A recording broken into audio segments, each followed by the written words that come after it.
Саламатсыңарбы, урматтуу окуучулар. Бүгүнкү сабагыбыздын темасы заманбап коомдогу үй-бүлө. Сабактын планы: никелешүүнүн принциптери, моралдык негиздер, гендердик нормалар, гендердик стереотиптер. Никелешүүнүн принциптери, моралдык негиздер. Үй-бүлөдөгү жубайлардын мамилеси абдан маанилүү. Бул үй-бүлөнүн келечегин аныктайт. Үй-бүлө курганда аял дагы, эркек киши дагы бири-бирин инсан катары кабыл алыш керек. Диний ишеним, раса, этнос, региондук өзгөчөлүк жубайлардын ортосундагы мамилеге терс таасир тийгизбей, алардын мамилесинин бекем болгонуна шарт түзгөнү жакшы. Жубайлар ар биринин жеке кызыкчылыктары, көз караштары, максаттары бар экендигин түшүнүүсү маанилүү. Бул кызыкчылыктар, максаттар үй-бүлөнү түптөөгө, балдарды татыктуу тарбиялап, келечек түзүп берүүгө багытталышы керек. Мамлекет үй-бүлөнүн туруктуу болуп, балдар толук кандуу үй-бүлөдө ата-энесинин мээримине бөлөнүп жашоосуна кызыктар. Анткени мындай үй-бүлөдө ар тараптуу жетилген күчтүү инсан тарбияланат. Эгерде үй-бүлөнүн багуучусу дүйнөдөн кайтса, анын балдары 18 жашка толгонго чейин мамлекет өз карамагына алып, пособие төлөйт. Эгер жубайлар ажырашса, мамлекет бала кимдин карамагында калганына карап, баланын кароочусуна алимент төлөп берет. Гендердик нормалар: үй-бүлө күйөөсү менен аялынын ортосундагы никеге жана ата-эне менен балдарынын бир туугандарынын ортосундагы туугандык байланышка негизделген кичи социалдык топ. Нике аял менен эркектин ортосундагы жубайлык жана ата-энелик укуктарды жана милдеттерди аныктаган, иретке салган мамиле. Үй-бүлөлүк мамилелер алгач аял менен эркектин ортосундагы никеге негизделип түзүлөт. Үй-бүлө никеге караганда татаал түзүлүш. Анткени нике жубайлардын гана ортосунда түзүлсө, үй-бүлөнүн курамына жубайлардын балдары, ата-энеси, бир туугандары да кирет. Үй-бүлө тукум уулоочу функцияны аткарат. Заманбап коомдо аял менен эркектин ортосундагы мамилелерди түшүндүрүү үчүн гендер сөзү колдонулат. Гендер аял менен эркектин коомдук ишмердүүлүгүндөгү социалдык жүрүш-турушун, социалдык өзгөчөлүктөрүн аныктаган түшүнүк. Гендер түшүнүгүн илимге биринчи жолу америкалык изилдөөчү Джон Скотт киргизген. Гендердик иденттүүлүк социалдашуу мезгилинде калыптанган. Бул процесске үй-бүлө, коом, тууган урук, массалык маалымат каражаттары активдүү катышат. Натыйжада коомдо колдонулган гендердик нормалар иштелип чыгат. Гендердик нормалар гендердик системаны кармап туруу жана гендердик аң-сезимди калыптандыруу үчүн аял жана эркек кандай болушу керек деген жүрүш-туруштун эрежелери. Гендердик нормалар гендердик ролду аткарууга багыттайт. Бул эркек балдар күчтүү, эр жүрөк, баатыр, кыз балдар назик, сулуу, коркок деген калыптанып калган түшүнүктөр менен коштолот. Мындан келип чыгып эркектер булчуңдуу, күчтүү, чоң болушу керек, аялдар алсыз, сулуу, келишимдүү болушу керек деген нормалар калыптанат. Бирок азыркы заманбап коомдо дүйнө жүзү боюнча гендердик нормаларды аттап өтүп, аялдар күч органдарында, оор жумуштарда, эркектер мода тармагында, тейлөө тармагында иштегендер бар. Бул гендердик стереотипке каршы чыгуу дегенди түшүндүрөт. Гендердик стереотиптер. Гендердик стереотиптер жалпы коомчулук тарабынан кабыл алынган аял менен эркектин өзүнүн гендердик өзгөчөлүгүнө жана тиешелүү болгон ролдорду аткарышы керек деген пикир, көз караш. Мисалы, эркектин пири улук, анын кийимдерин, айрыкча баш кийимин тепсебөө керек, жолун кесип өтпөө керек, аялдын акылы чачында, ошондуктан чачын кестирбөө керек жана башка ишенимдер бар. Бул ишенимдер аял менен эркектин өз ара мамилесин тең салмакта кармап турууга багытталып, улуттук каада-салттарда калыптанган гендердик стереотиптер кандайдыр бир мааниде коом үчүн пайдалуу болуп эсептелет.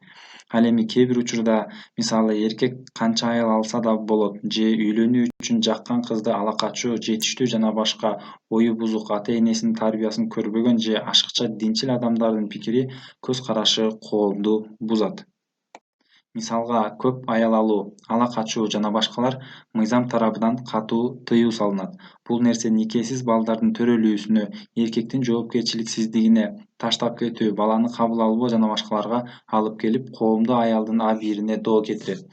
Бүгүнкү күндө коомдо үй бүлөдөгү чыр-чатактарда, келишпестиктерде аялдарды гана күнөөлөө көбөйдү. Азыркы шартта көпчүлүк эркектер жоопкерчиликсиз, балдарын аялдарына таштап, жардам бербей койгон, жеңил ойлуулук менен ажырашып, башка аялга үйлөнгөн, аялына кол көтөргөн, иштеп акча тапсын деп аялдардын, кыздарын чет мамлекетке жөнөткөн учурлар көбөйүп жатат. Кайсы элден жүдөү көрсөң зайыпты, ошол элдин уулуна кой айыпты. Заманбап коомдогу аял менен эркектин ролунун өзгөргөндүгүнө карабастан, улуу журттун жоопкерчилиги дагы эле уулдарда экендиги талашсыз. Гендердик теңдик. Заманбап коом өзүнүн толук кандуу өнүгүүсү үчүн гендердик теңдикти жана тең салмактуулукту сактап турууга аракеттенет. Эл аралык келишимдер, улуттук мыйзамдар гендердик теңдикке басым жасайт.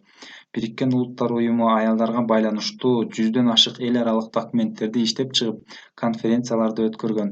Алардын кээ бирлери: Аялдардын абалы боюнча биринчи дүйнөлүк конференция, Аялдардын 10 жылдыгы, Дискриминациянын бардык формаларын ликвидациялоо жөнүндөгү конвенция, Аялдардын абалы боюнча экинчи дүйнөлүк конференция, 3 жана 4 дүйнөлүк конференциялар. Эл аралык деңгээлде кабыл алынган документтердин кээ бирлери Кыргыз Республикасы тарабынан ишке ратификацияланган. Алар: Адамдын укугу боюнча жалпы декларация, Аялдардын саясий укуктары жөнүндө конвенция, Дискриминациянын бардык формаларын ликвидациялоо жөнүндөгү конвенция. Кабыл алынган мыйзамдарды аткаруу жана ишке ашыруу боюнча механизмдер иштелип чыгат. Бирок мыйзамдарда жазылган бардык эле укуктар жана милдеттер ар бир эле үй бүлөдө аткарыла бербейт. Мамлекет үй бүлөнү коргоо жана колдоо багытында төмөндөгү максаттарды колдойт: үй бүлөнүн жашоо деңгээлин көтөрүү, үй бүлөлүк салттуу жана адеп-акылактык баалуулуктарды коргоо жана колдоо, коомдун турмушунда үй бүлөнүн социалдык ролун көтөрүү. Мамлекеттин финансылык-экономикалык туруксуз абалы үй бүлөнүн бакубаттуулугуна терс таасирин тийгизип, төмөндөгүдөй терс натыйжаларга алып келиши мүмкүн.